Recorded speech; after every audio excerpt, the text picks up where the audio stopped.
If you're anything like me, you grew up in the early 2000s, maybe the 2010s, and you had unrestricted internet access right at the time when your brain was all mushy and malleable. It's kind of gross if you really think about it. It looks like a strawberry slushy from the gas station. But that's how our brains looked, and I'm not here to bash on that.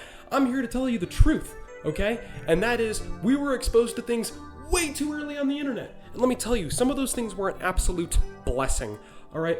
I wouldn't trade my time on the internet for the world, okay? From all the weird stuff I saw on Omegle, talking to people, lying, saying I was 16, to all the time I spent on cool math games, Pop Tropica, or even AndCon. You guys remember AndCon? Probably a lot of you don't. Or having to use tryminecraftforfree.net because my parents absolutely refused to buy me Minecraft for real because I don't think I had anything to actually, play it on. What were they going to do? Buy me a $300 Xbox? No. What we're going to do instead, Little Walk, is give him Dad's old Windows XP laptop. And oh man, for a little boy in 2011, that was a dream come true, okay? I remember opening that thing up and just being blessed with the old Windows XP startup sound. And I'm sure you guys are getting all of your nostalgic kicks for Frutiger. Hold on, I'm gonna look at my waveforms real quick. Oh yeah, that looks good. I'm sure you guys are getting your little kicks for all your Frutiger Arrow, or however else you pronounce it, aesthetic, so early 2000s core. But in all honesty, Windows XP is the superior operating system. I would still use it today if it wouldn't get my device immediately hacked by the Russians, okay? However, unrestricted internet access comes with a lot of downfalls, and one of them was being exposed to things that were way too scary for my little mind to comprehend at the time. And I'm not talking about the normal stuff like, Five Nights at Freddy's or something. I'm talking about deep cuts. I saw some things on the internet that terrified me as a kid. And looking back on them, they really weren't that scary. But some of them kind of were. For instance, do you guys remember the deep web craze from like 2015? Okay, that one had a lot of things going on with it. That had you looking up, what is blankroomsoup.avi? It's like, really, are we gonna watch a video of a dude being forced to eat a bowl of soup? Why? This is horrible. How come we're watching a dude eat a bowl of soup? Why is he crying? Does the soup taste good? Did they at least season it well? You know what I mean? But for 12-year-old me, that was utterly horrifying. Going a little deeper back in the archives, there was a craze of putting songs in reverse. And I'm sure you guys remember this, right? But putting songs in reverse was the biggest craze for 2012, 2011, right around that time that I'm really talking about. That little period in time when you're still using Windows XP. And so, my favorite one was Justin Bieber put into reverse. And I'm sure I'm like chroma keying myself into the video right now. I really don't think Justin Bieber intended to say that when he sang his song, okay? That's just ridiculous.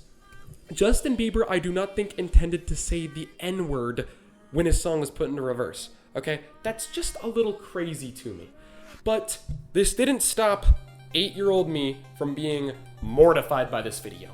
I remember watching it when I had to use HughesNet, and it took 5 minutes to buffer and another 5 minutes to actually play at least 30 seconds of it. But those first 30 seconds were enough to terrify me, okay? This gave me some satanic panic, which was really popular back in the day. And honestly, at this point, I think it was just some undiagnosed schizophrenia this person might have had.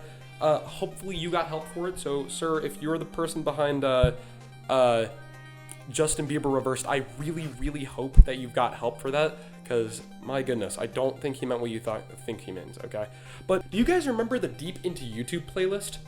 That had me quivering in my boots. I remember sitting on my little iPhone 5C in 2016. I had upgraded from a Windows XP laptop. Don't mind it. I got it for free. But on my little iPhone 5C, just watching the Deep Into YouTube playlist and going from anything from potato knishes, I'll probably have that one up here too, to this one YouTube video called intruder.avi. And intruder.avi was weird because it was like analog horror before analog horror. It really just showed a video of a creepy little alien dude sneaking into somebody's house, and then eventually he'd come up to the camera and go like this. And that scared the hell out of me. I did not appreciate that. I remember having to have my brother sit there and watch it with me because I was too scared to watch this shit by myself. There was a lot of things on the internet that still terrified me that I actually had to read. Okay, imagine that. I was functionally literate as a child. How amazing. But you guys remember creepypastas, right? Everybody remembers creepypastas. I'm talking the classics, Jeff the Killer, Polybius, the Russian sleep experiment. All those things just really got to me as a kid. But one in particular, even to this day, still sticks with me as something that really just kind of creeps me out. And that is the creepypasta Polybius. Okay, there I admitted it. But hey, is that really too far off from reality? I'm sure you guys know the story about the arcade games that, people just became addicted to, and for some reason, the CIA had some big old things in it, and they would just come in and, take samples from it. Apparently, it was supposed to be some MK Ultra thing. MK Ultra? You know MK Ultra? If I keep saying it, will you awaken any sleeper agents? But it was supposed to be some MK Ultra thing. Damn. And even to this day, I think that the CIA, the FBI, the NSA, the TSA would do something like that, okay? Who is stopping them in all reality? The same people who would poison an entire military platoon with LSD to try to make one of them telepathically communicate with the other? Okay, who's to say that the same people who do that won't also create a video game that drives people nuts, makes them addicted to it, spend a bunch of money on it, and then collect the data from it to see what driving somebody insane does? And it's like, oh well, it makes them pull out their eyeballs. Who would have guessed? I wouldn't have, but they certainly guessed it, and they got it right. Who made the video Obey the Walrus? Okay, yeah, as a kid, let's be for real, that video was terrifying, okay? It shows, again, a Polybius-ass face. And you don't get me started on Polybius, we just went over this.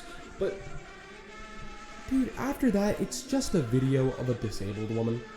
You guys are mean. Whoever made the video, Obey the Walrus, shame on you. I don't appreciate that, okay? This is clearly just somebody who, I don't know, maybe she has polio or something. Maybe she's just living a bad time, but she's making the most of it by dancing around, and you want to make fun of her? Bro, you don't have nearly as much courage as she does, okay?